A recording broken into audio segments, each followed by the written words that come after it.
بسم الله الرحمن الرحيم. الحمد لله حق حمده والصلاة والسلام على مبعوث رحمة للعالمين محمد صلى الله تعالى عليه وعلى آله وأصحابه وسلم تسليما. ربنا آتنا في الدنيا حسنة وفي الآخرة حسنة وقنا عذاب النار آمين. مامۆستایانی گەورە و خۆشەویستم، برایانی بەڕێز و خۆشەویست، خوشکە گەورەکانم، قوتابیە بەڕێزەکان، سەلام و ڕەحمەتی خوای پەروەردگارتان لەسەر بێت. بۆ من جێگەی فەخر و شانازیە لە شەوێکی پیرۆز و مبارەکدا لە خزمەتی ئێوەدا بتوانم قسە بکەم، بتوانم سرنجم هەبێ، تێبینیم هەبێ، قسەم هەبێ لەسەر بابەتێک کە لەوەیە بۆ هەمومان جێگەی گرنگ و بایەخ بێت. ئەو بابەتەش بابەتێکە لە ژێر ناوی گەنج و گۆڕانکاری لە چوارچێوەی خێزان و پاشان لە چوارچێوەی کۆمەڵگادا. گومانی تێدا نییە خوشکە بەڕێزەکان، مامۆستا بەڕێزەکان، برایانی بەڕێزم، گەنج فرسەتێکی دیاریکراوی عومرە. ئەم فرسەتە بۆ ماوەیەکی دیاریکراوە، دوایی بەهۆی مانەوەمان لەسەر زەویدا خوای پەروەردگار تەمەنەشمان لێ دەستێنێتەوە. ئێمە چۆن بتوانین سوود لەو عومرە وەربگرین، لەو تەمەنە وەربگرین، چۆن بتوانین ئەم تەمەنە ببێتە فریادڕەس بۆ خۆمان، بۆ خێزانەکانمان، بۆ کۆمەڵگەی موسڵمانان بەگشتی. خۆتان باش دەزانن و چاک ئاگاداری ئەم بابەتەن، گەنج ئەمڕۆ چۆن یاری بە شعوری دەکرێت، یاری بە پەروەردەی دەکرێت، یاری بە مامەڵەکردنێکی ئاسایی ژیانی دەکرێت. خۆتان دەزانن حورمەتی ژیانی گەنجان لە چوارچێوەی میکانیزمە گەورەکاندا چۆن تێکشکێنراوە، لە چوارچێوەی پرۆسەی پەروەردەدا چۆن وێران کراوە، لە چوارچێوەی هاندانی بۆ خێزانداری و هاوسەرگیریدا چۆن ترسێنراوە، لە چوارچێوەی دەستگرتن و تەمەسوکردنی بە خوێندن و دیراسات و پرۆسەی پەروەردە و فێرکردنەوە چەند بێ ئەرزش کراوە بۆ هەمویان. ئەرکی ئێمە وەکو تاکێکی موسڵمان چییە؟ ئێمە چی بکەین بۆ ئەوەی گەنجانی موسڵمان لە دەستمان دەرنەچن، بۆ ئەوەی لاوەکان کە جگەرگۆشەی ئێمەن، چ کچان چ کوڕان، نەبنە بەڵایەک لە بەردەمی ژیان و حەیاتی موسڵماناندا، چۆن ڕێگەی لێ بگرین. بەڕێزان، ئەم بابەتەم بۆیە پێشاندان، ئەگەر سەیرتان کردبێت سەرەتا جوڵەکان زۆر جیاواز بوون، وابوو دوایی هەموو بە یەک شێوە سەریان دەلەقاند. کاتێک کە گەنج لە پرۆسەی پەروەردە خاڵی دەکرێتەوە، ڕۆڵی نامێنێت لە گۆڕانکاریەکانی کۆمەڵگادا، دەبێتە کۆیلە، وەکو ئەم شتە بێگیانەی لێ دێت، چۆن یاری پێ بکەی ئاوا یاریت بۆ دەکە، بەڕاستدا بیبەی، بە چەپدا بیبەی، یعنی مانە ئینسانیەتیەکەی تەغییری تێدا نامێنێ. ئەوەی کە ئیسلام داوا و تەڵەبی هەیە لە ئینسان بۆ تەغییر لەو ئینسانەدا وجودی نامێنێ، دەبێتە بەشێک لە بەکارهێنراوەکان، لە مادەکان، لە بێگیانەکان. ئێمە چۆن گەنجەکانی خۆمان، کوڕان و کچانمان بپارێزین لەوەی نەبنە ئەو ئامێرە، نەبنە بەکارهێنراو وەکو شتێکی بێگیان و بێڕوحیان لێ نەکرێت. بەڕێزان، من دوو بابەتم هێناوە، گەنج بە دوو شت دەگۆڕێت، پەروەردە، ئیستیقامە بوون لەسەر پەروەردە. بەڵام با ئێمە پێشەوەی بچینە ناو ئەم بابەتەوە سەرنجی ئێوە ڕابکێشم بۆ بابەتێکی زۆر هەستیار و گرنگ و پڕبایەخ. ئەگەر پرسیار لە خۆمان بکەین ئێمە چێ خالق و دروستکەری ئێمەیە، چێ بەدیهێنەرمانە، چێ هەناسەکانی ئێمەی بەدەستە، چێ ئێمە هێناوەتە بوون جارێک، بێگومان هەمومان بەیەکەوە دەڵێن خوا سوبحانەوە وتەعالە. ڕادەی پابەندی ئێمە بەخواوە، بە پەیامەکەی خواوە، بە ئەمر و نەهیەکانی خواوە چەندە، و دوجار ئەم پەروەردەیە چەند لە ناو خێزانەکانمان و لە ناو کۆمەڵگەدا ڕەنگی داوەتەوە، ئەمە دەبێتە شتێکی تر. خوایەک سبحانه وتعالى كبديها نري إيمه لو وصف خوي داخوا سبحانه وتعالى دفرمي الله نور السماوات والأرض خوا نور روشناي وروناكاي أرزو أسمانا كان أو خوايي كتوي هنا ولا نطفيكي بتشوكا وبرزان زاناياني بيكاتا دكتورة كان أطباء لباري لدايك بوني من ضالكوا كدتشينا ناو رحمي دايك مانا وتشون دينبونا وبرزان دزانن برزان لتشوار مليون احتمال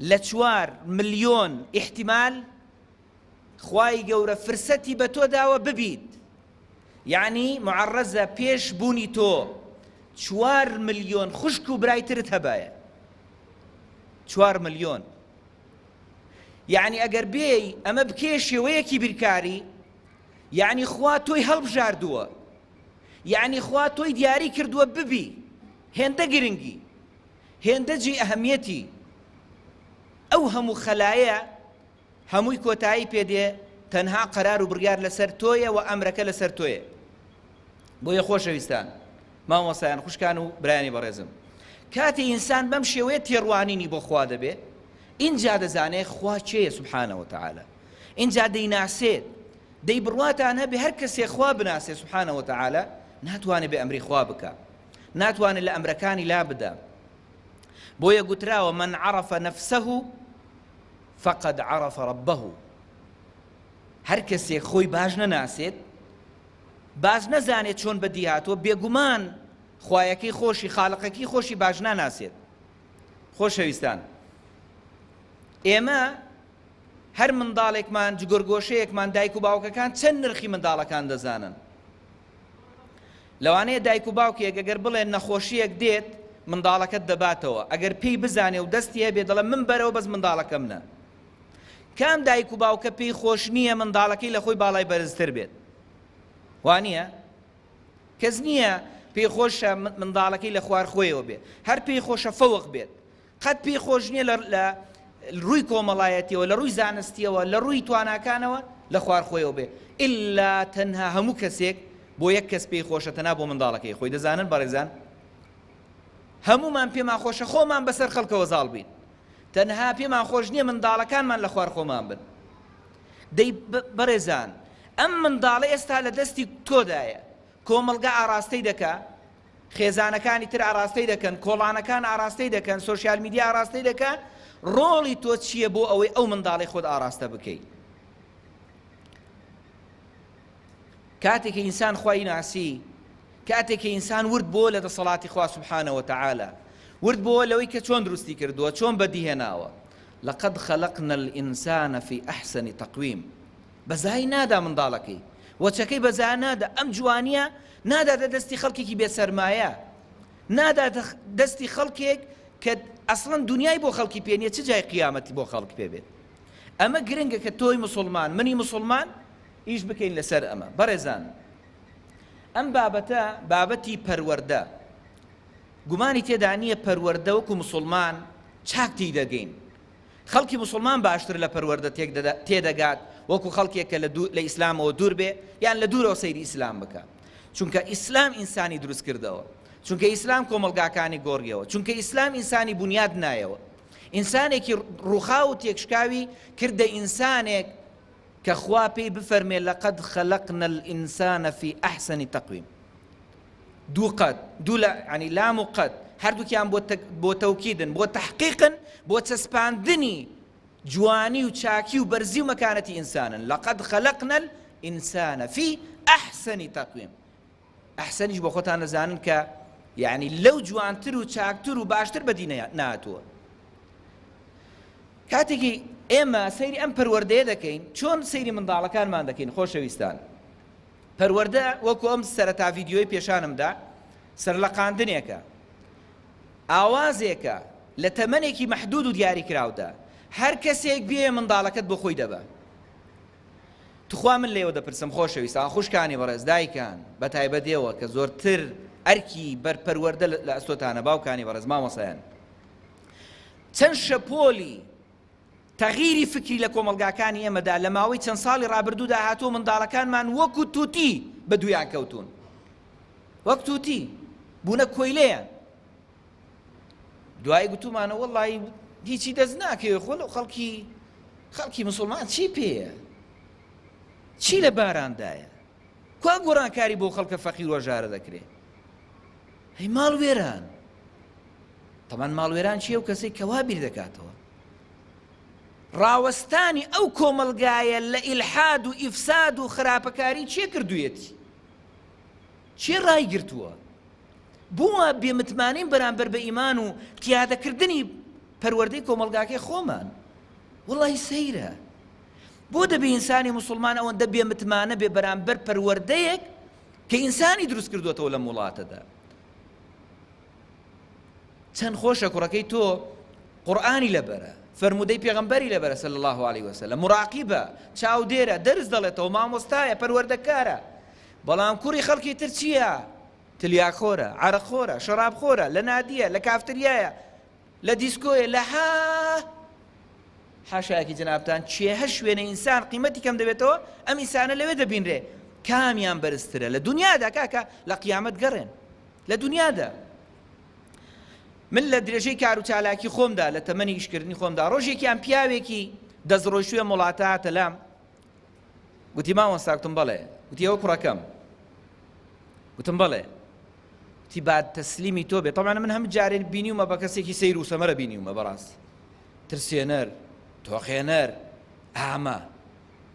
بەڵام ئەم ڕۆژەیان جیاواز بوو مامۆستا، هەموو مانگی ئەوەندەت پارە دەدەمێ بەس مەڵێی فڵان کەس داومیە، بیدە کوڕەکەم بەس با لە دەستم دەرنەچێت. گوتم بۆ ئیدی بۆ خۆتان، گوتی مامۆستا ئێمە لە دەست دەرچوین، ئێمە ڕۆیشتوین، ئێمە کەڵکمان پێوە نەماوە، ئێمە پیاوی مەیدانەکە نەماوین، تخوا ئەو منداڵم بۆ پەروەردەکە مامۆستا. پۆلی شەشی ئامادەی بوو، خستمە خولەکانی خۆمانەوە، پارەمان لێوە نەدەکرد لە باوکیمان دەستان هەموو جارێ. بەڵام ئەو کوڕە لە باشێکی زۆر باش وەرگیرە، نەتیجەی هەبوو، سەمەرەی هەبوو، بوو بۆ کرێکی باش، بۆ خۆی وەفاتی کرد، بەرهەمی نەبوو. بڕواتانە بێ ئەو ڕۆژەی مرد خەڵک 100 کەس نەبینا لەسەر قەبرەکەی خۆی. وڵی لەلای ئێمە جاری وایە پیرەمێردێک، پیرێژنێکی بەتەمەن دەمرێت دەست و ناوچاوانیان ماز دەکەین، هەموو کۆمەڵگەی مسلمان بۆی دادەڕژێت. بۆ چونکە لەگەڵ مسلمانان ژیاوە، لەگەڵ ئەهل ژیاوە، بەس کابرایەک لەو سەری بەو هەموو سامانەوە دەمرێ 50 کەس دەگەڵی نییە. ئەو هەموو گۆرانی بێژە لەگەڵ حورمەتما وەفات دەکەن لەم شار و شارۆچکانە، چێ لەگەڵ قەبرستانەکانیانە؟ چێ وەفای هەیە بۆیان؟ ئایا ڕەفیقەکانیان دەچن خۆشەویستان؟ ئەو هەموو گۆریانی بێژە ناودارەی کوردستان وەفات دەکەن ڕۆژانە لەبەر چاومان. قەسەم بەخوا لەو ڕۆژان لەو فترەی ڕابردوودا یەکێک لە هونەرمەندە گەورەکان وەفاتی کرد، بە حیساب دەڵێن هونەرمەندی میلی و نازانم چی، بە قورئان عەزیم لەسەر قەبرەکانی 100 کەس نەدەبینرا، خوا ئەگەدارە. وەڵڵاهی لە ناو مزگەوتدا 4 کەسی تێدا بوو نوێژیان لەسەر کرد بە مەلاوە بە ئیمامەوە. کامەمان ئێستا بمرین، وەڵای ئێستا بڵێن مامۆستا حەسەن لێرە وەفاتی کرد، هەر هەموو خەڵکی خەلیفان دێتە دەرێ، لەبەر پیاوەتی من نییە، لەبەر ئەوەی ڕووم لە مزگەوت و ئیسلامە، نەک لەبەر پیاوەتی ئێمە بێ. هەر ئێستا وا بڵێن مامۆستا حەسەن بن، هەر هەموو خەڵکی ئێرە دێت، ناشم ناسن، نازانن چێشم. لەبەرەوە برانی بەڕێزم، خوشکانی بەڕێزم، با ئێمە مەترسیمان نەبێ لەو پەروەردە ڕەسەنە ئیسلامیەی کە پێغەمبەرێک عەلەیهی سەڵات وەسەلام لەلایەن خوایەکەوە هێناوێتی سوبحانە وەتەعالا کە هەتایە هیچ مسقالێکی زیانی بۆ ئینسانیەت و بەشەریەتی ئێمە نییە. خوایەک مراقیبە بە هەموو لەحەزەکانی حەیاتمان، هەموو چرکەیەکی ژیانی ئێمە بەدەستی ئەوە، هیچ چرکەیەک لە دەستی خوای پەروەردگار دەرناچێت ئیلا خوای پەروەردگار ئاگادارێتی و مراقیبێتی خۆشەویستەکان. پەروەردە پێغەمبەری خوا صلی الله علیه و سلم چی کرد؟ هات ئیسلامی هێنا بە تاقی تەنها لە ئەشکەوت هاتەوە، خەدیجە زەممیلونی زەممیلونی، دام پۆشە دام پۆشە، فەزەممەلونی، دەفەرمێ دامان پۆشی. خەدیجە بە تاقی تەنهایە، ئەی خەدیجە ترسم هەیە، سبحان الله، لە چێ ترسی؟ ئەی خۆشەویستی، ئەی خۆشەویست، ئەی محەممەد، ترسم هەیە لەوە شەیاطین دەستیان لێوەشان دەبن. دایکمان خات و خەتیجە دەفەرمێ نا، تۆ پیاوی ئەوە نیخەڵ شەیطان پێت بوێرێت و دەست لێ بوەشێنێ، وەرە مامێکم هەیە بابت مەمەلای بزانم چیت لەبارەوە دەڵێت. دوایەوە کە هەواڵەکەی پێداوتی ئەتۆ پێغەمبەری کۆتایی، ئەگەر بمێنم لەگەڵت دادەبم، و پشت دەگرم لە پشتەوە دەبم. ئەو پێغەمبەر عەزیزە بەم غەریبیە هات، ئەم ئیسلامی بەم غەریبە هێنا. بدأ الإسلام غريبا وسيعود غريبا فطوبى للغرباء. ئیسلام بەسەرەتایی بە غەریبی هات. بەڕێزان خۆشەویستان، خوشکە بەڕێزەکان، توخوا ئاگاتان لەم بابەتە بێ. ئەم تەوژمە ئیفساد و ئیبحادە زۆرینەیەکی ڕەها بە موتڵەقی ڕووی لە ئێوەیە. اینجا بەشێک لە پیاوەکانمان لە ئێمە. بدأ الإسلام غريبا، چەند بە غەریبی هات بە قوربانی پێغەمبەر صلی الله عليه وسلم. بە تاقی تەنها خەدیجە فەرمووی ئەی پێغەمبەری خوا منەوە یەکەم کەسم ئیمانم پێێنای. پێغەمبەری خوا صلی الله عليه وسلم دڵی کردەوە وتی وەڵی ڕەفیقێکم هەیە زۆر باشە، بچم لە لای باسی بکەم زانم دەڵێ چی؟ هەر چووە لای ئەبا بەکری سەدیق. ئەبا بەکر شتێکی ئاوا هەیە، ئەمەش فڵان کەسە، وەرەقەی کوڕی نەوفل، دەڵێت تۆ پێغەمبەری کۆتایی ئیمانم پێدێنی؟ بەڵێ أشهد أن لا إله إلا الله وأن محمد رسول الله. كل والله وإيمانا تخويا ما بغيلي بأبو بكر برين بلين بياوية كم يوم أمتي أجر بيغمبرك لدواي من بيه بيغمبري خاصة صند فرمي أو أبا بكر أما هل جاردنا خوش ويستكانم أما نترسان لإيمان بون بخواي جورا سبحانه وتعالى صدان هزار ملا وبان خواز لمولاتي إما يكابرا لو سريدان يشتوا والله مشكوكم برامبر بآيات كان قرآن أي خواه بتقريري والله دواي شي دواي وهمو إسلامت بيجيش هيش تا قماند لخواه ولإسلام ولقيامته نابي خوش ويستكانم إما شون أم إسلاما لأهمز ما بقرينوا شون أم إسلاما لأهمز ما بتويرينوا نيلين خلق بيبا نيلين خلق وشكان ما نوكان ما نجكان ما ببري ببعد پیغمبری خواه صلی الله علیه و سلم پروردهی بکارێنە 33 کەس چەند کەسێکی بردە ماڵی ئەرقەمی کوڕی ئەبی ئەرقەم لە ئەشکەوت وەکو ئەشکەوتێک وا بوو دوعای دەکرد خوایە ئەم ئیسلامە بەعیزەت کەی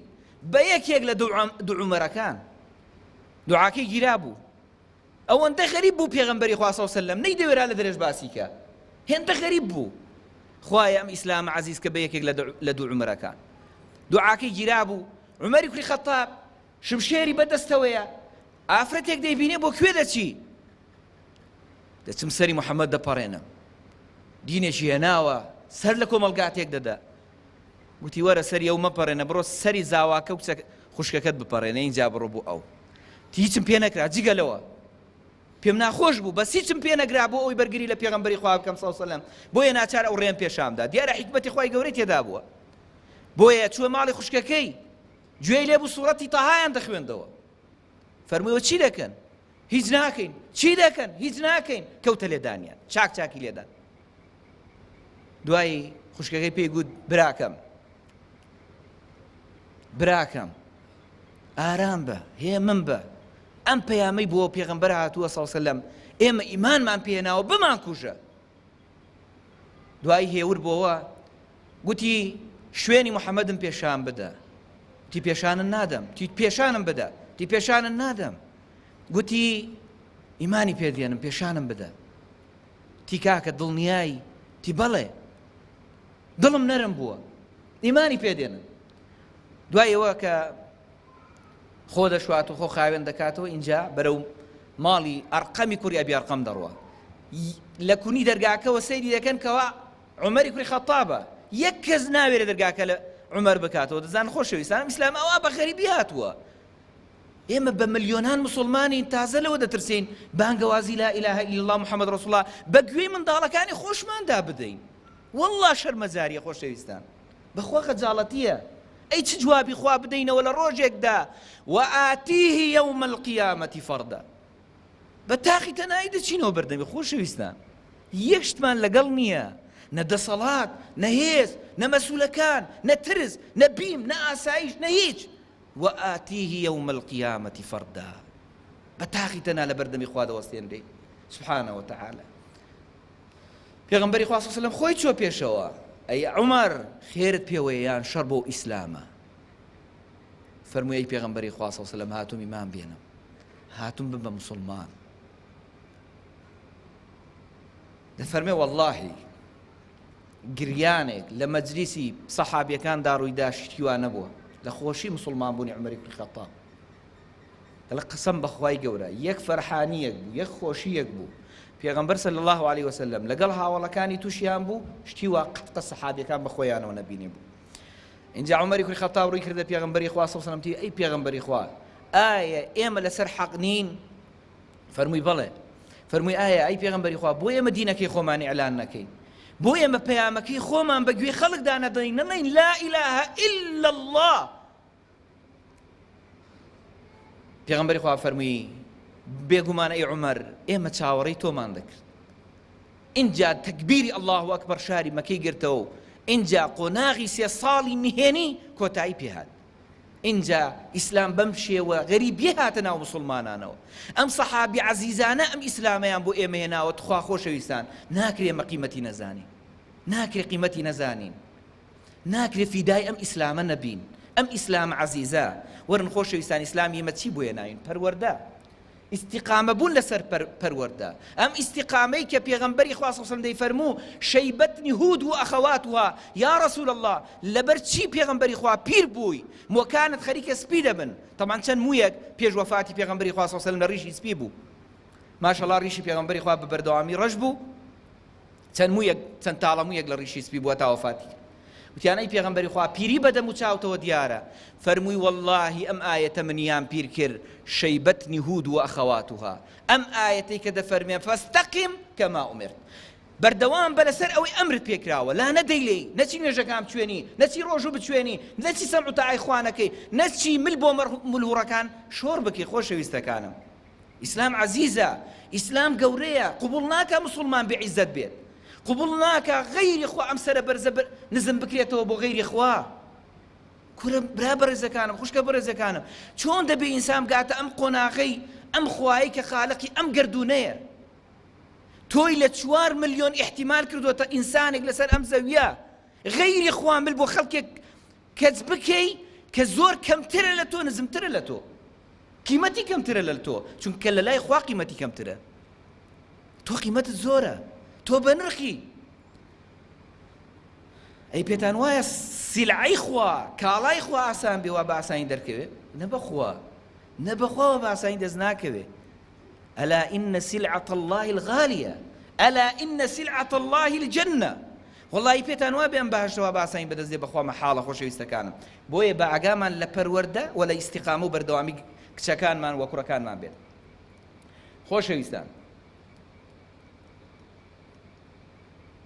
جۆری یەکەمی پەروەردە گەیاندنی پەروەردەیە بە چیرۆک و ڕووداوەکانی پێشین.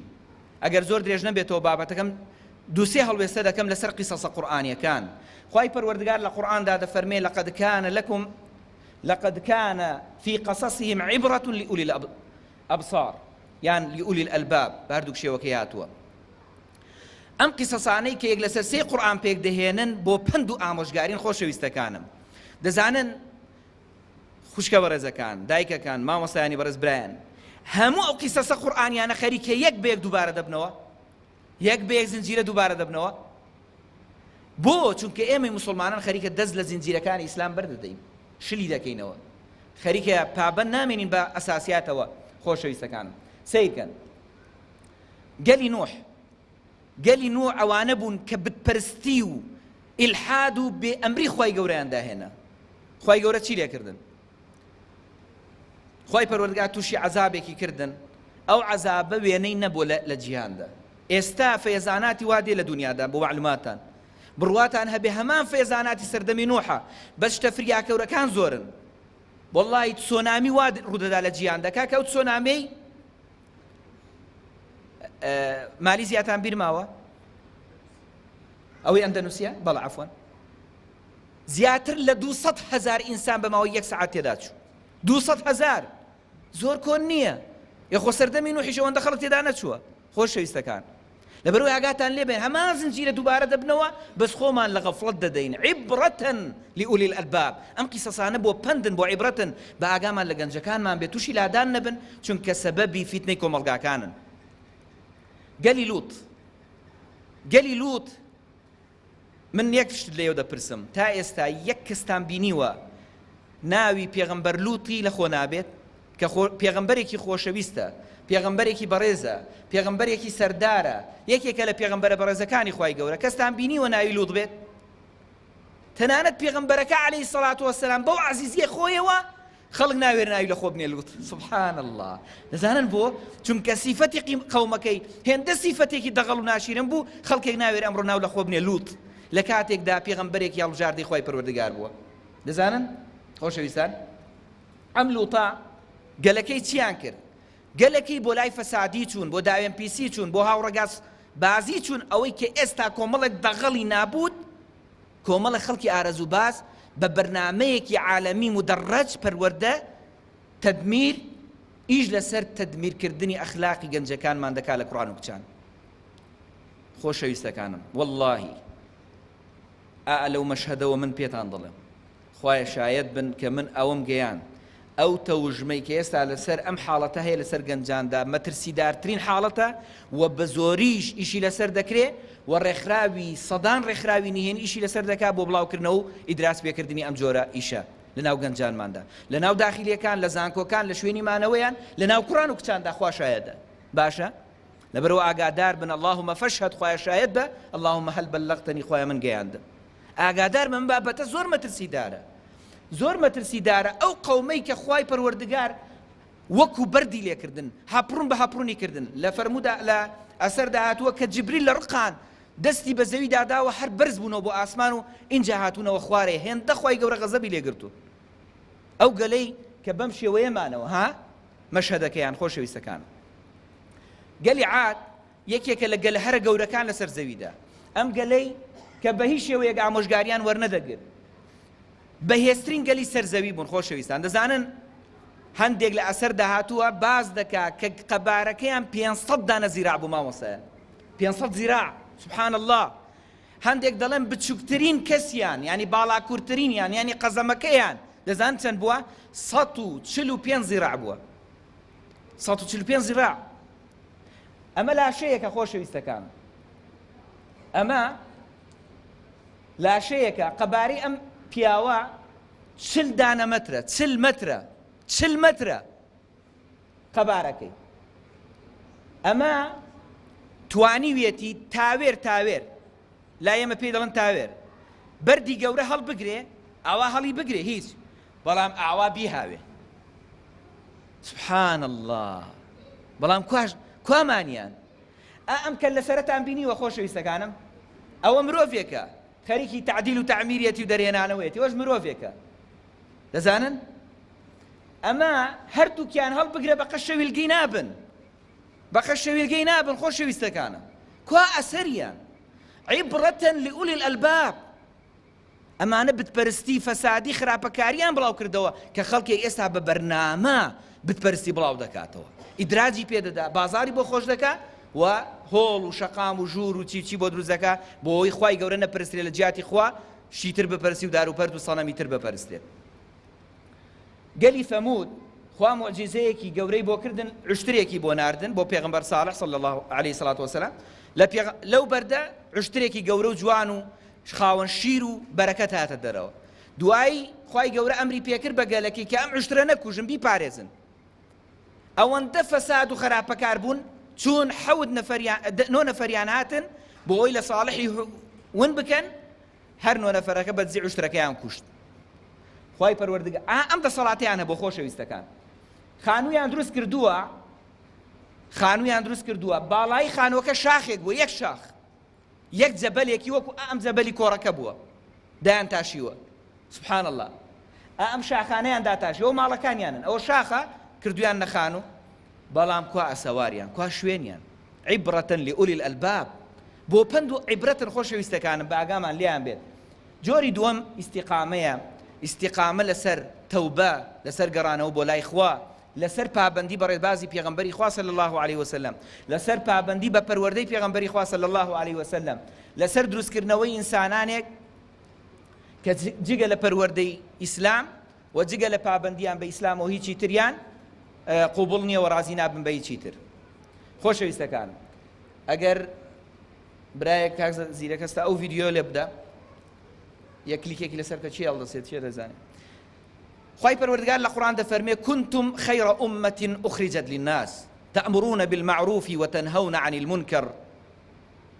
لەسەرەوە ماوەسا ئەلێ کلیک بکە. سیرکەن خۆشەویستەکان ئەگەر ئەمەوە سیرکەین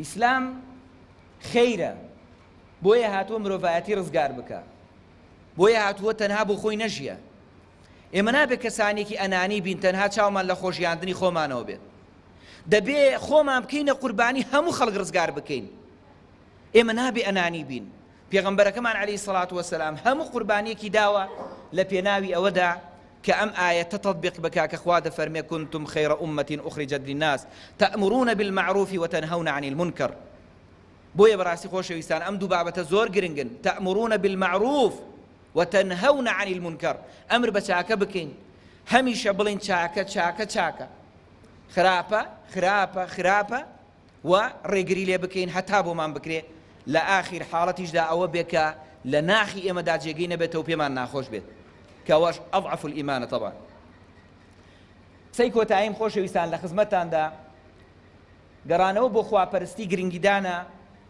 بە هۆکاری نوێ بۆ گەیاندن ئەو قسەی منە لە کۆتاییدا خۆشەویستان من ئێستا مۆبایلەکەم لا نییە بەس گومانی تێدا نییە من فێڵ لە خۆم دەکەم بڵێم مناڵەکەم سوشیال میدیا بەکارمێنە گەنجەکە سوشیال میدیا بەکارمێ شتێکی فێڵاویە خیدعەیەکی نائیجابیە سلبیە تا ڕادەیە دەبێ ئێمە بین ئەم سوشیال میدیا ڕێک بخەین ئەم شێوازی گەیاندنە تعدیل بکەین ئەنواع بەرنامە هەیە خۆشەویستەکانم بۆ ئەوەی منداڵەکانمان بەشتی زۆر عەجیب و گرانبەها بگەن وەڵڵاهی من دۆستێکی زۆر خۆشەویستم هەیە مامۆسای کۆمپیوتەرە وتی برایەکەم تەمەن برایەکەی ئینگلیزیەک دەزانێ نەوعی نییە زۆر عەجیبە لە پۆلیەکی ڕەوزە مامۆستایەکەی ئیحراج کردووە بەوەی دەڵێ وەڵی پێکەین بە مامۆستا دێ من ناچمە ڕەوزە فشەیە ئاخر بۆ چونکە وەڵا نازانێ ئینگلیزی بڵێتەوە ئەم منداڵی چی لێ کردووە هەموو ڕۆژێ بەرنامەی بۆ داناوە یوتیوب سەیری پاپا بکات تەنها 1 سعات بۆی فێری زمانی ئینگلیزی ببێت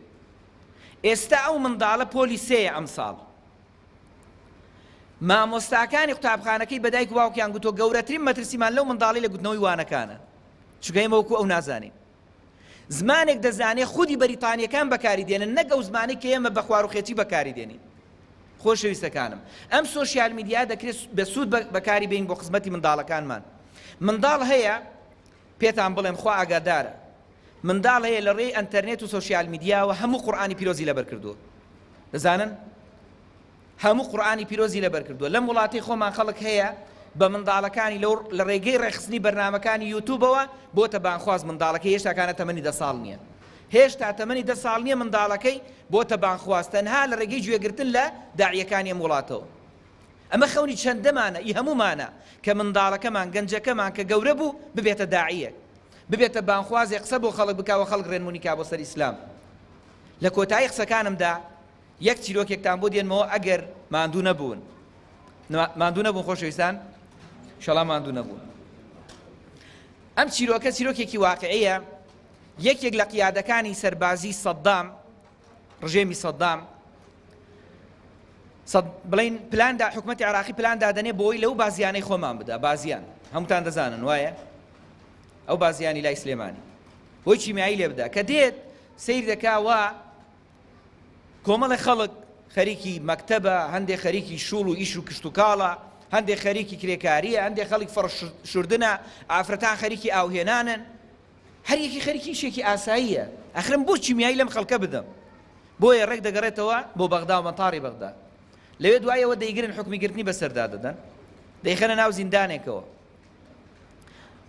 دوای چەند ساڵێک لە زیندانێکی ئینفرادی دەمێنێتەوە بێتاقەت دەبێت لە ژیان داوا لە دکتۆرەکان دەکا حەپی سەرێشەی پێ بدەن بەهۆی سەرێشەوە دوایی دەبێتە سیچل حەپێک و هەر سیچل حەپەکە لە زاری دەکات و خۆی ئینتیحار دەکات بە حیساب خۆی بکوژێت بەڵام من پیاوە بە حیسابی دکتۆرەکان دەڵێ من گوێم لێ بوو پیان دەگوتم مرد بەڵاتەوە بوو کۆتایی پێهات دەڵێ من دوو فریشتە هاتن ئەم شانەیان گرتمەوە شانەیان گرتم و بەرزیان کردمەوە بۆ ئاسمان دەڵێ خوا ئاگادارە هەتا چاو بڕدەکە منیان بردە ئاسمان و بۆ شای ئاسمانەوە لەو دووریەوە لاشەکەی خۆم بە ئاسانی دەبینی هەستم دەکرد چەند غەریب کەوتووە بێتوانە و بێ ئیرادە دوایی لەو کاتەدا لێم پرسین ئەرێ کاکە لای ئێوە کات هەیە بە فریشتەکان گوتیان نەخێر ئەو کاتەی لای ئێوە هەیە لای ئێمە نییە وتی چۆن وتی تەمەنت تۆ 30 ساڵە وتم بەڵێ تی هەموو تەمەنی تۆ یەک لە سەردەی میلی چرکەیەکە،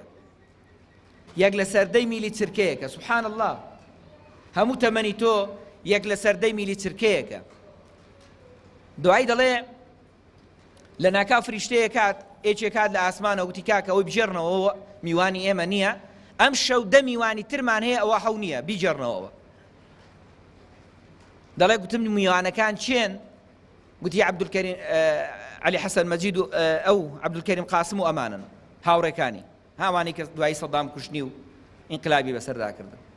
دەڵێ کە من هاتمەوە ڕێک کەوتمە ناو لاشەکەمەوە بە خەبەر هاتم، بەس لە تەواو بە خەبەر نهاتمەوە گوێم لێ بوو دانگ و زیندوو بۆ دڵی بە ئیش کەوتەوە. دەڵێ لەو کاتەدا وردە وردە ئارام بوومەوە و هێور بوومەوە بەهۆش خۆم هاتمەوە. لە نەکاو دکتۆرەکە لە لام مابووتم فڵان کەس دەزانی ئەم شۆکانە من تەواو هیچ مشکل لەم نییە و زیندوو بوومەوە، بەڵام مزگەینێکت دەدەمێ ئەم شۆکانە هەموو ئەو سەرانەی عێراق کۆتاییان بە ژیانی دێ و هەردەیان دەمرن. تی ناوی هەردە کەسەکانم گوت.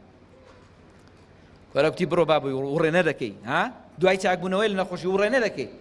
دەڵێ لەو کاتەدا نوێژی بەیانی بوو، ئەو کاتە شەو بوو، نوێژی بەیانی دکتۆرەکە بەڕاکردن هاتە لام فڵان کەس وەرە وەرە تۆ لەکوێ ئەمەتزانی؟ تم بۆ تی وەڵڵای قسەکەت ڕاست بوو، هەردە ئەو کەسەی ئەو دە کەسەی ناوتێنان هەردەیان ئەم شەکان لە تارەدا تەقینەوە کۆتاییان پێهات. ئەمە چێ پێی گوتی؟